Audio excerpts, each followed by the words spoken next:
ఇంతమంది ఉండగా వీళ్ళల్లో చిరంజీవి ఏమిటి సినిమా వాడు అనే భావం మీకు ఉండొచ్చు. మీకు కదా, నాకే ఉంది అది.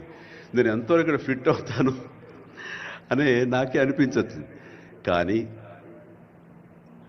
నా మీద ఎంతో గౌరవంతో ఒక సోదరుడుగా మన ముఖ్యమంత్రి గారు చిరంజీవి రావాలి అని నిన్న మన భట్టి విక్రమార్క గారిని, అలాగే IT and industrial minister Sridhar గారిని నా దగ్గరికి పంపించారు.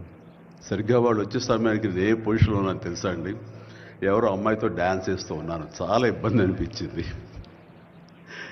అన్నపూర్ణ స్టూడియోలో. సో ఆ సమయంలో వాళ్ళిద్దరు కూర్చోబెట్టి షూటింగ్ ఆపేయంట్రా అని చెప్పి వారి ఇచ్చిన తర్వాత అంత ఆప్యాయంగా నన్ను ఆహ్వానిస్తుంటే, ఇంత గొప్ప సభకి, ఇలాంటి ఒక గొప్ప గ్లోబల్ సమ్మిట్కి, తెలంగాణ రైజింగ్ అంటూ ఒక గొప్ప ఇనిషియేషన్కి 2047 ఇది ఎట్లా ఉండాలి అనే ఆ ఊహ తన బ్రెయిన్ చైల్డ్ అయినటువంటి మన ముఖ్యమంత్రి గారు ఆహ్వానిస్తే అది చాలా ప్రివిలేజ్డ్గా ఫీల్ అయ్యాను, ఎంతో గౌరవంగా ఫీల్ అయ్యాను, ఎంతో ఆనందంగా ఉన్నాను. మీ అందరితో పాటు ఈ రోజున ఇక్కడ నేను పార్టిసిపేట్ చేయడం అనేది నాకు దక్కిన గొప్ప అవకాశం, గొప్ప అదృష్టంగా నేను భావిస్తున్నాను.